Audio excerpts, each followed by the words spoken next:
এই এক প্যাকেট স্যুপের প্যাকেটটি দিয়ে কিন্তু ইনস্ট্যান্ট 1 থেকে 2 জন স্যুপ রান্না করে খেতে পারে। কিন্তু আমি এক প্যাকেট স্যুপ দিয়ে 6 থেকে 7 জনের জন্য রান্না করব। আর এটা হচ্ছে কর্ন উইথ চিকেন ফ্লেভারের। তো এটাকে আমি আজকে একটু ভিন্নভাবে রান্না করার চেষ্টা করব। তো দেখা যাক কেমন হয়। তো প্রথমেই আমি অল্প পরিমাণে কিছু চিকেন নিয়ে নিয়েছিলাম, আর এর মধ্যে কাঁচামরিচ কুচি করে দিয়েছি, টমেটো দিয়েছি, অল্প পরিমাণে জিরা বাটা, আদা বাটা, রসুন বাটা, তারপর ধনিয়ার গুঁড়ো, লবণ সবকিছু দিয়ে মেখে নিব। আর এর মধ্যে অবশ্যই যাবে সয়া সস, টমেটো সস। এইগুলোকে এখন একসাথে আমি ভালোভাবে মিক্সড করে নিব। মিক্সড করার সময় অল্প পরিমাণে একটু পানি দিয়ে নিলাম। আর কষানোর সময় এর মধ্যে আমি গোলমরিচের গুঁড়ো দিয়ে দিয়েছিলাম, যেটা অনেক সুন্দর একটা ফ্লেভার আসবে।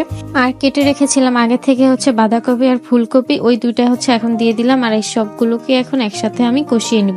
স্যুপ কিন্তু মূলত সবকিছু একবারেই কিন্তু দিয়ে মাখিয়ে পানি দিয়ে বসিয়ে দেওয়া যায়, কিন্তু আমি আজকে একটু চেষ্টা করতেছিলাম অন্যভাবে ট্রাই করার। এখন আমি প্যাকেটের স্যুপটার সাথে 3 চামচের মতো বার্লি পানি দিয়ে মিক্সড করে নিচ্ছি।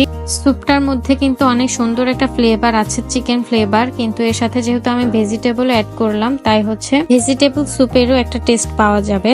আর এই প্যাকেটের স্যুপটা ছাড়াও কিন্তু জাস্ট বার্লি দিয়েও কিন্তু স্যুপটা রান্না করে খাওয়া যায়, কিন্তু আমি ফ্লেভারের জন্য এই প্যাকেটটা অ্যাড করেছি এর সাথে। শীতের সময় গরম গরম স্যুপ খেতে কিন্তু ভালোই লাগে। আর এর মধ্যে যদি আরো গাজর বা অন্যান্য ভেজিটেবল দেওয়া যায় তাহলেও কিন্তু খেতে ভালো লাগবে। আর আমি স্যুপের জন্যই সবগুলো একসাথে একটু কষিয়ে নিয়েছিলাম। আর এখন পরিমাণ মতো পানি দিয়ে দিব। আর এখন এই পানিটাকেই সবগুলোর সাথে একসাথে ভালোভাবে জাল করে নিতে হবে। আমি এই স্যুপটার জন্য ফুটন্ত পানি ব্যবহার করেছি। আর এখন এর মধ্যে গুলিয়ে রাখা যে স্যুপটা ছিল ওইটা দিয়ে দিলাম। আর এখন ভালোভাবে আবার এগুলো জাল করে নিব।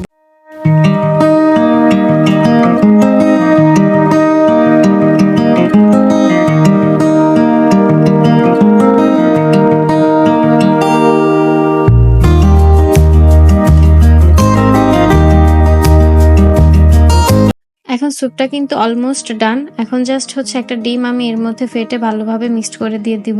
ডিমটা দেওয়ার সময় কিন্তু অবশ্যই রাউন্ড রাউন্ড করে ঘন ঘন ঘোরাতে হবে।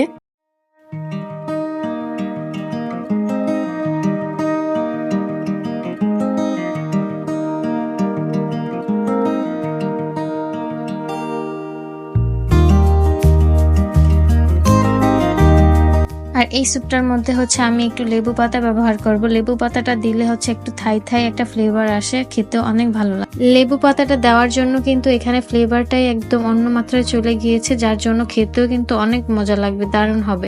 তো এই তো আমার স্যুপ কিন্তু একদম রেডি। এখন আমি পরিবেশন করে নিব। আর এই স্যুপটা কিন্তু খেতে অনেক দারুণ লাগবে, যেহেতু এখন উইন্টার সিজন। আমার ভিডিওগুলো যদি আপনাদের কাছে ভালো লেগে থাকে তাহলে অবশ্যই আমার পেজটাতে একটা ফলো করে দিন, যেন আমি নেক্সট টাইম অন্য কোনো ভিডিও আপনাদের সাথে শেয়ার করতে পারি। তো আজকে এই পর্যন্তই। সবাই ভালো থাকবেন, সুস্থ থাকবেন। আল্লাহ হাফেজ।